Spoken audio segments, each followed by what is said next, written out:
Hello students, मेरा नाम उमेश कुमार है। स्टूडेंट्स, आपका फिफ्थ सेमेस्टर स्टार्ट हो चुका है। अब इस फिफ्थ सेमेस्टर में स्टूडेंट्स आपको पता होना चाहिए कि क्या सिलेबस होता है, क्या प्रोसीजर होगा, कौन सा सब्जेक्ट छोड़ना है, कौन सा सब्जेक्ट पकड़ना है। ठीक है ना। देखिए स्टूडेंट्स, आपका अब जो फिजिक्स, केमिस्ट्री, मैथ और कंप्यूटर साइंस इस टाइप के आपके पास बीएससी में अब तक सब्जेक्ट्स रहे होंगे। ठीक है स्टूडेंट्स। अब क्या होगा, इस बार जो मेन सब्जेक्ट होते थे तीन, उसमें से एक आपको छोड़ना होगा, मतलब फिफ्थ सेमेस्टर। ठीक है स्टूडेंट्स। अब फिफ्थ सेमेस्टर में एक सब्जेक्ट छोड़ना होगा तो मतलब दो सब्जेक्ट रहेंगे। जैसे मान के चलो कोई भी स्टूडेंट अगर फिजिक्स और मैथ का कॉम्बिनेशन बनाता है, किसका बनाता है, फिजिक्स और मैथ को, तो उसे बच्चों जैसे आप लोग अब तक क्या करते आए थे कि फर्स्ट सेम में, सेकंड सेम में और थर्ड एंड फोर्थ में आप लोगों ने हर एक पेपर के 8-8 यूनिट पढ़ी थी। कितनी कितनी पढ़ी थी अब तक स्टूडेंट आपने? 8-8। अब क्या होगा स्टूडेंट्स कि जो भी पेपर होगा आपका, उसकी आपको अब 16 यूनिट पढ़नी होगी। कितनी? 16 यूनिट। जब स्टूडेंट्स आपको 16 यूनिट पढ़नी होंगी, तो इसका मीनिंग क्या है? इसका मीनिंग ये है कि अब आपके पास पहले मैथ्स की बुक एक होती थी, उसमें दो पार्ट होते थे, पार्ट वन पार्ट टू। अब आपके पास मैथ्स की दो बुक होंगी और दो ही पेपर होंगे। यानी कि अब आपको एक पेपर में 8 यूनिट, मतलब ये मिला के टोटल आपको 16 यूनिट पढ़नी होगी। चाहे फिजिक्स में सही, चाहे मैथ में, चाहे आप कहें बायोलॉजी में, किसी में भी कहें आप, आपको अब 16 यूनिट पढ़नी होगी। मतलब ये कि दो पेपर पढ़ने होंगे आपको। ठीक है। हर एक पेपर में दो पार्ट होते हैं। अब आपकी बात करते हैं स्टूडेंट्स कि मैथ्स का सिलेबस क्या है फिफ्थ सेमेस्टर का। तो मैथ्स में पहला पेपर तो फिक्स है कि ये तो देखो स्टूडेंट, इस बार क्या है कि आपके पास चॉइस होगी। पहला पेपर तो फिक्स होएगा, ये group and ring theory and linear algebra का पेपर तो फिक्स है। ये तो लेना कंपलसरी है स्टूडेंट्स आपको। तो इसके पार्ट वन में group theory and ring theory, जो स्टूडेंट्स आपने थर्ड सेमेस्टर में ग्रुप थ्योरी पढ़ी थी वो है थोड़ी, और थोड़ा सा इसका एक्सटेंशन है रिंग थ्योरी। ठीक है ना। अच्छा, जो सेकंड पार्ट है इसका वो है लीनियर अलजेब्रा। क्या है? Linear algebra. ये दोनों के दोनों मोस्ट इंपोर्टेंट पार्ट है स्टूडेंट, जो कि आईआईटी जेम में पूछे जाते हैं ज्यादा से ज्यादा। ठीक है स्टूडेंट्स। और बच्चों, हमारा एक ऑफलाइन बैच और ऑनलाइन बैच स्टार्ट हो रहा है 6 डेट से, यानी कि 6 नवंबर से। जो भी ज्वाइन करना चाहे वो मुझे 7078143833 पर मैसेज कर दे, या व्हाट्सएप मैसेज कर दे, कॉल करके पूछ सकता है कि बैच कब और किस टाइम पर स्टार्ट होगा।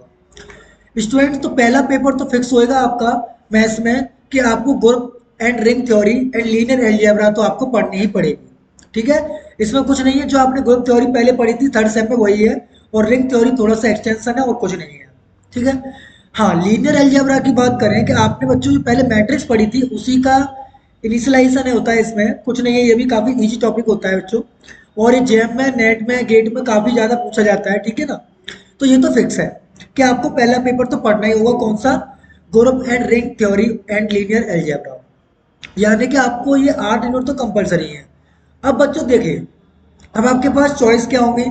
चाहो तो आप पेपर टू में पहला पेपर ले सकते हो, number theory end game theory. Number theory end game theory में क्या होगा स्टूडेंट्स, क्या पढ़ने को मिलेगा आपको? जिसकी ग्रुप थ्योरी अच्छी होगी उसको नंबर थ्योरी अच्छी लगेगी। अब बात करें गेम थ्योरी की स्टूडेंट्स, तो गेम थ्योरी के लिए आपको बहुत कुछ ज़्यादा नहीं है। ये बच्चों एक थोड़ा सा आपका ऑपरेशन रिसर्च का पेपर है। किसका? ऑपरेशन रिसर्च में से डाल दिया है, और ये काफ़ी इजी होता है। गेमिंग थ्योरी काफ़ी इजी टॉपिक होता है ना।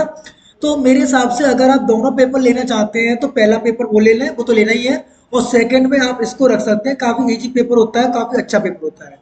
स्टूडेंट्स, अब आपको पढ़ना ही होगा। ये मान लीजिए दो पेपर होंगे मैथ के, अब तो पढ़ना ही पड़ेगा। ठीक है ना। ये रिंग थ्योरी, सॉरी, ये आपका नंबर थ्योरी और गेम थ्योरी का सिलेबस है स्टूडेंट्स। काफ़ी इजी सिलेबस है, इसमें भी आपको 8 यूनिट पढ़नी होंगी। मतलब ये है कि इसमें आप चॉइस ले सकते हैं, चाहे तो आप ये दूसरा पेपर ले लें, चाहे आप ग्राफ थ्योरी ले सकते हैं, और ग्राफ थ्योरी के बाद आप ये भी ले सकते हैं differential geometry and tensor analysis. तो सबसे जो आसान रहेगा बच्चों मैथ्स में, वो पहला पार्ट और दूसरा पार्ट। यानी कि आपका पहला पार्ट कौन सा? ये ग्रुप एंड रिंग थ्योरी ले लें, और आप सेकंड पर रख लें number theory end game theory. अगर ये दो पेपर लेते हैं तो आपका मैथ्स काफी अच्छा होने वाला होगा और काफी सीखने को मिलेगा। अगर आप स्टूडेंट मान चलिए ग्राफ थ्योरी को रखते हो, अगर आप सीए से आपके पास तो आप ग्राफ थ्योरी ले सकते हैं, क्योंकि ग्राफ थ्योरी में कंप्यूटर साइंस में जो प्रोग्रामिंग वगैरह बनाते हैं हम लोग, तो ग्राफ थ्योरी काफ़ी यूज आती है। ठीक है स्टूडेंट्स। अगर बात करें बच्चों डिफरेंशियल ज्योमेट्री की, तो डिफरेंशियल ज्योमेट्री बच्चों ज़्यादा इंपॉर्टेंट नहीं है, आप इसे स्किप कर सकते हैं। तो सबसे ज़्यादा इंपॉर्टेंट और आगे आपके फ्यूचर में काम आने के लिए सबसे अच्छा रहेगा आपके लिए बच्चों, ग्रुप थ्योरी, रिंग थ्योरी और लीनियर अलजेब्रा वाला पेपर, और आपका नंबर थ्योरी और गेम थ्योरी वाला। क्योंकि अगर आगरा यूनिवर्सिटी की बात करें, टीचर्स आपको गेम थ्योरी ही बताएंगे सबसे ज़्यादा। तो गेम थ्योरी आपके मास्टर्स डिग्री में भी है, ठीक है ना, और बीएससी में भी आ गई है आपके लिए। तो काफ़ी अच्छा सिलेबस रहने वाला है बच्चों। इसको ध्यान, उम्मीद करता हूँ आपको समझ में आ गया होगा कि 3 आपके पास सब्जेक्ट हुआ करते थे, अब आपके पास 2 सब्जेक्ट रहा करेंगे। उन 2 में से आप क्या लेना चाहते हैं, क्या-क्या कॉम्बिनेशन बनाना चाहते हैं? मेरे हिसाब से फिजिक्स और मैथ एक बेस्ट कॉम्बिनेशन होगा, क्योंकि आपके यहाँ पर स्टूडेंट्स स्टेट्स नहीं होता है। स्टेट्स होगा, पर स्टेट्स अगर मैथ विद स्टेट्स पढ़ना है तो आप स्टेट्स मैथ ले सकते हैं। तो जो इसरो में वैकेंसी आती है उसके लिए भी काफ़ी बेस्ट रहेगा। ठीक है स्टूडेंट्स। अब बात करते हैं फिजिक्स के सिलेबस की। तो फिजिक्स में कोई चॉइस नहीं है, आपके पास 2 ही पेपर पढ़ने हैं। पहला है intro classical and statistical physics mechanics है, और सेकंड पेपर है स्टूडेंट्स आपका, वो है क्वांटम मैकेनिक्स। ये दोनों ही काफ़ी इजी पेपर्स हैं स्टूडेंट्स, और इनको इनमें 2 पार्ट है, मतलब 16 यूनिट आपको पढ़नी पड़ेगी स्टूडेंट्स। तो मैं आपको स्लोली स्लोली करके दिखा देता हूँ क्या सिलेबस है इसका फिजिक्स का इस बार। तो कंस्टेंट मोशन है, जो इस बार आपने मैकेनिक्स में पढ़ा था वही कंस्टेंट मोशन है। लैग्रेंजियन ये है, हैमिल्टोनियन फॉर्मुलेशन है, ये भी है आपका।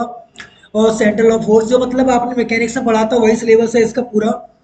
मैक्रो और micro state, concept of ensemble, बहुत इजी फिजिक्स का कॉन्सेप्ट है, बहुत ही इजी है। अगर मेरे हिसाब से अगर आप कॉम्बिनेशन बनाना चाहते हैं तो फिजिक्स और मैथ का बेस्ट कॉम्बिनेशन होगा, क्योंकि स्टूडेंट्स अब आपके 2-2 बुक पढ़नी है आपको स्टूडेंट्स, यानी कि एक बुक में 2 पार्ट, यानी कि आपको हर पेपर में 16 यूनिट पढ़नी है। बहुत ही ब्रॉड सिलेबस है स्टूडेंट्स, पढ़ना ही पड़ेगा अब आपको। ठीक है स्टूडेंट्स। अगर मैं बात करूं केमिस्ट्री के सिलेबस की स्टूडेंट्स, तो केमिस्ट्री का सिलेबस भी काफ़ी इजी है इस बार का। तो केमिस्ट्री में आपको ऑर्गेनिक सिंथेसिस पढ़ना है पहले पेपर में आपको, ये भी इसमें भी 2 पार्ट में डिवाइड है।